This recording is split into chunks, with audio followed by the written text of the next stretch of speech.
everyone.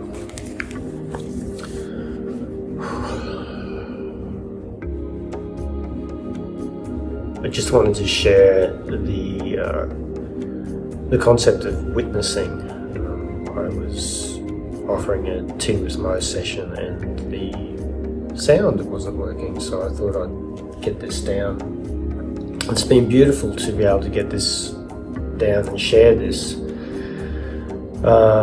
nearly a week after the actual event, because I've had all other opportunities to consider what it is that I was saying, and I find it interesting when you witness something, when you speak it out, and you're giving things words, frequency, words, emotions, thoughts, words, that you then hear them for the first time, the second time, third, and each time that you share it with another, then you can feel into it a little bit more.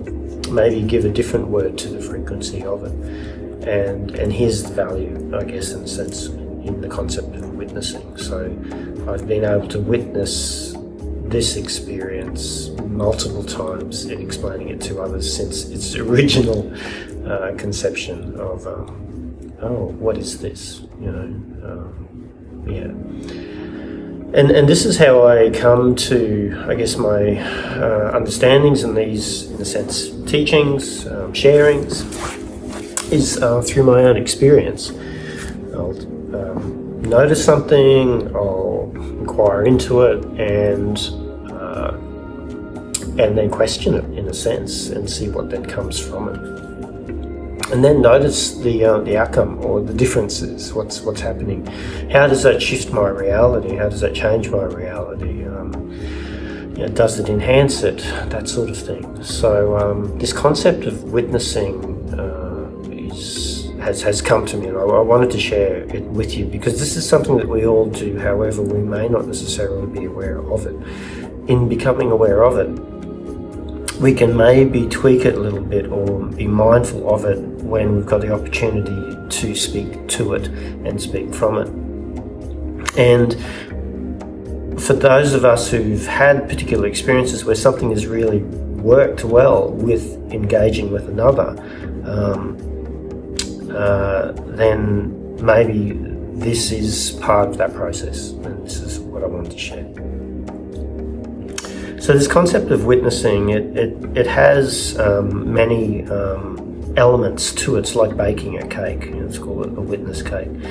To begin with, when I first wanted to talk about it, I looked at the concept of witnessing and what the witness is. So I think the main definition in the Oxford Dictionary was basically surrounded by or using the example of witnessing a crime. So you are the witness. And hence, you then placed on a stand, and people then question into you, which is interesting, isn't it? And what did you see? What did you hear? Maybe not necessarily your interpretation of it, but what you saw and what you heard. So seeing and hearing, very, very important. The other definition that I found for witnessing was through a Christian perspective, in that when you experience the Word of God or the Holy Spirit, in a sense, you're being witnessed to it, and the witnessing process was then to share not only that experience, but sharing the vehicle of the Bible or the Gospel to others. I'm being a witness, or I'm witnessing, so I'm going to share this with you. They sort of blended into, I guess, my concept of witnessing, and what I wanted to talk about today was that to witness another and to also witness self, so that you are both seen and both heard, which is interesting, isn't it? And the place that I found it initially was through psychotherapy, through coaching, through counselling, is that we create this unconditional positive regard for the person that you're sitting with. You're holding space for them, and there's a sense of acceptance, love and compassion that sits within that space. So see how that's already got those ingredients of that. And as I sit with another and I, in a sense, witness what they're saying, first I'm acknowledging it. So here's the sequences. First there's this acknowledgement or an awareness that something is asking to be witnessed. Now, whether that's in another or within self, both ways. So once I have this awareness, and for me it might be an arising that I'm having, someone said something, I've seen something, I've considered something, I've thought of something, and then they go, oh, what's going on here? Oh, something wants to be witnessed, something is arising within me. In a therapy type situation, coaching situation, someone will bring something to me, I go, okay, well, let's witness this together. And so that person is also witnessing it, I'm witnessing it, and there's a cohesion or a collaborative witnessing it together as someone speaks it out. Even when I'm with friends and I want to, speak out particular experiences, and I do this with tea with Mo on occasion, and also with people who are close to me as well. So this awareness of acknowledgement of it, and this is where mindfulness is key. Mindfulness, I believe, is key in everything. Yeah. So it's got so much, so much power and clout. You want to get on it if you're not.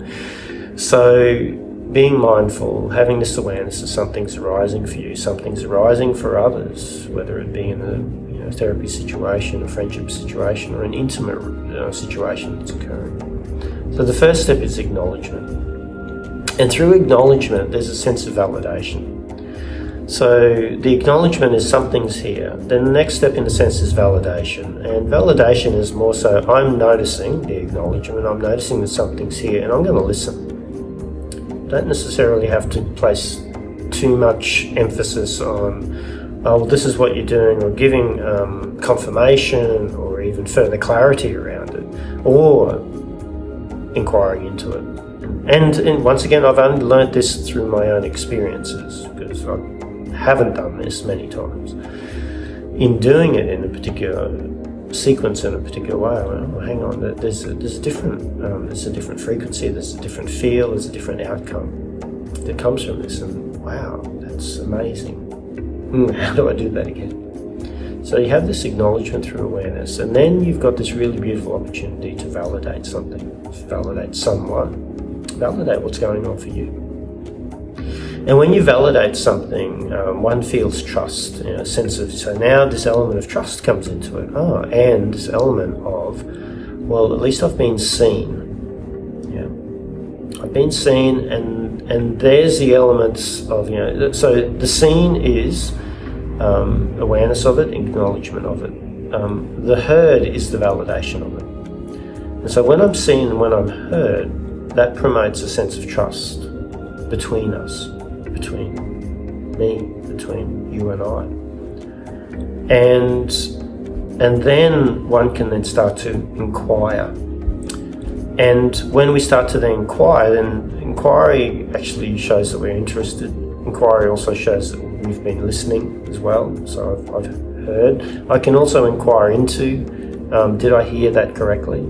That sort of thing. So this acknowledgement, validation, I'm seen and I'm heard, then inquiry. And if it's not with another, then it's self-inquiry. Oh, what is this? What's that related to? What's going on there? And so you see how I'm using the mindfulness techniques there. And really, it's a rinse and repeat process. It's an awareness of acknowledgement. It's a validation, and there's this inquiry, and then there's the awareness through acknowledgement, the validation, something there, and then the inquiry. And really, we're just recycling this in a sense, and then moving through and questioning into and hearing. And did I get that right? Right. Okay, are we on the same page here? Gotcha. Now, the beautiful thing about that is that. And I encapsulate that in this witnessing concept. The beautiful thing about that is that,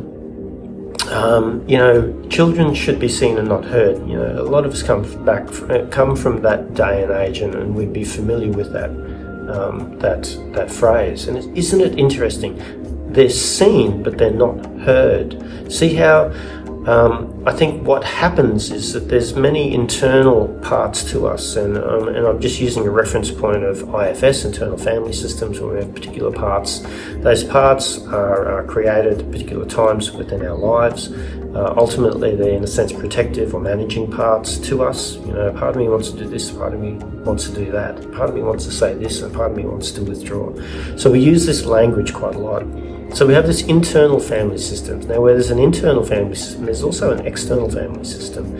That those parts are then represented in a sense by particular people, or those people will allow these parts to then interact with them.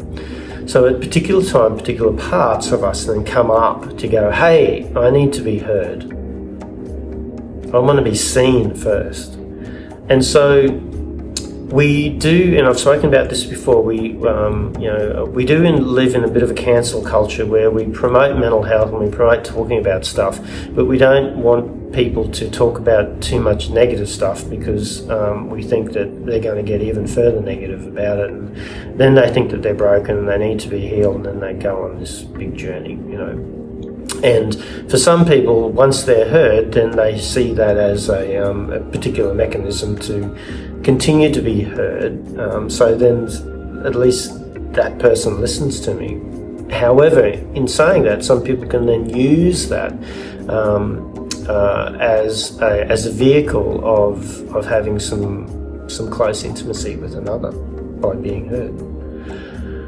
And what I do see in the coaching space and what I see in the counselling and the psychotherapy space is that some people don't want to heal that part of themselves, because if they heal that part of themselves, then they wouldn't have to, they wouldn't have that opportunity to then be heard. So see how it plays a particular role. It seeks out validation, it seeks out clarification, it seeks out connectedness. It seeks it might even seek out self-improvement. It seeks out a yearning of remembering, you know. However, I don't really want to fix that part of it, because if I did fix that part of it, there's another part of me that thinks that I wouldn't continue to yearn, I wouldn't continue to seek, I wouldn't continue to improve myself. So it's good to be aware of these things that are happening, and this is the thing that I do, and this is obviously the thing that I work with people as well as myself. So this witnessing concept, witnessing experience, is not only important for another to witness another, because then that other gets to speak through their stuff, and as they're speaking through it, they're witnessing what is being, in a sense, placed within this space. But for another to also witness it through that process, and the witnessing of it for that other, there's also an experience that's happening within self here as well too. If I can witness that for another, can I start to also witness this for myself? So these arisings, these internal arisings that are happening for me, can I witness them? Can I become aware that something is happening? There's a revelation. I'm being triggered. You know, there's a revealing for me. And as that arises within me, can I at least acknowledge it? So now it's heard. Or it's seen. And then can I validate it? Now it's heard. And then can I inquire into it? So what I've also found within this space is that sometimes I jump the gun too quickly and go straight into the inquiry into it, rather than I'm noticing and I'm seeing and I'm hearing. Now can I inquire into it? And I think these two elements are really important, and I've learned this with others. I'm also learning that more and more within myself.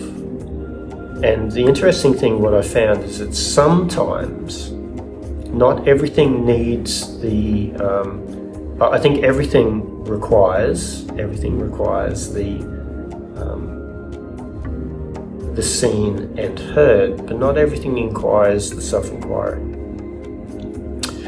Because when we feel seen and we feel heard, we can then put that at bay. We can put it to rest. And even if it's a momentary putting to rest, acknowledging, validating, putting to rest, acknowledging, validating, putting to rest, then there might also be a lessening of, in a sense, the noise that's related to this arising. Because sometimes if we don't see it and hear it, it continues to rise. I just want to be heard. I want to be seen, and it gets louder and louder and louder. And maybe it's about going, wow, yeah, I am recognising that within me. I'm recognising the jealousy. Wow, that's really interesting. I'm recognising the potential of betrayal. I'm recognising the guilt. I'm recognising these things, and okay, cool. I'm recognising the excitement, and then I can then just put it down.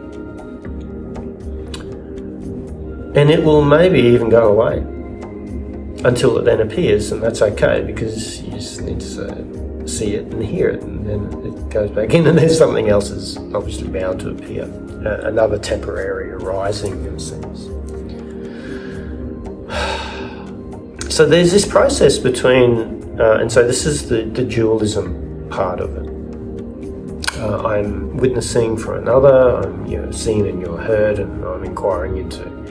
I'm witnessing for self, I'm seeing and I'm hearing, and then I'm inquiring into, I'm noticing these waves as they come and go. And then there's the non-dual perspective of it, and it's beautiful because when we spoke about this at Tea with Mo, we had conscious conversations afterwards, and our beautiful friend Vicky had brought something to it, and something that, as much as I was aware of, I didn't necessarily see it, and I thank her for it. So the first thing that we could start to look at is that from a non-dual perspective, Prime Creator wants to know itself, wants to see itself, wants to hear itself, wants to know itself. So what it does is it creates these fractals of itself, this infinite number of fractals, and then it goes, right, let's go ahead and create. And I'm going to give you this thing called free will, and in this universe there's a thing called free will. Not all universes have free will. This one particular narrative suggests that there is free will to it.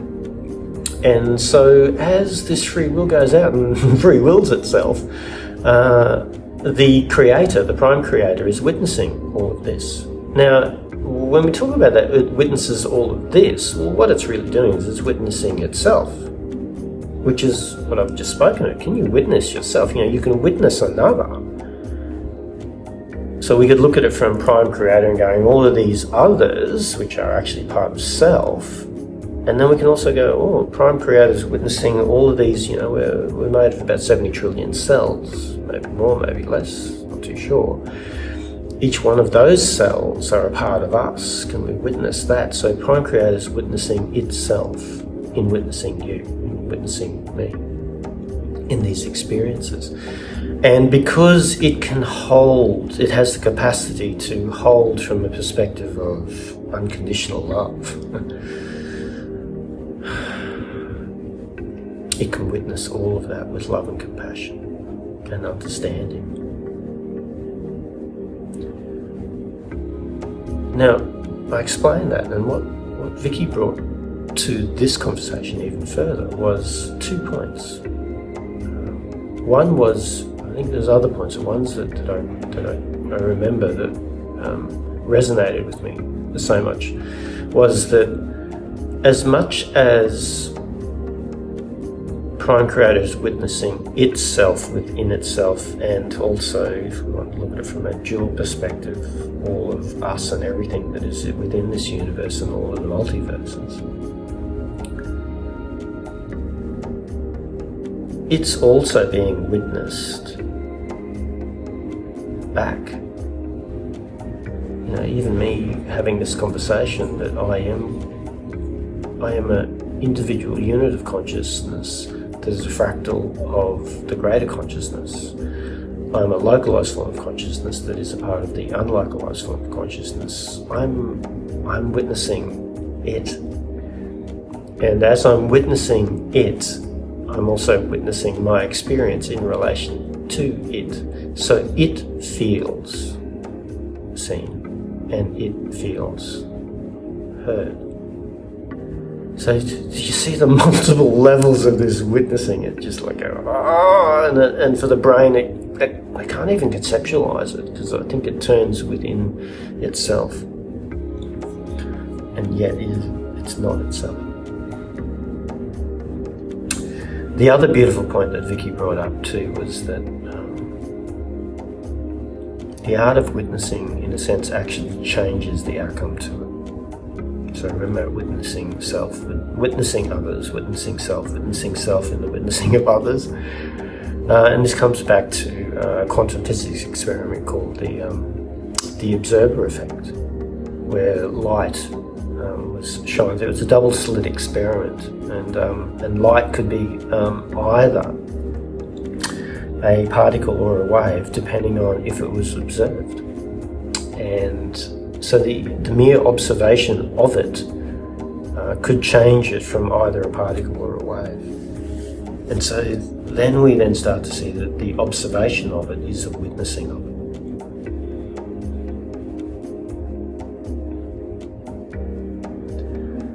So really, really powerful concept, this witnessing, and I just wanted to share that with you all, and not only, not coming from a space of, I know all of this stuff and there you go. It's more so I'm being able to witness,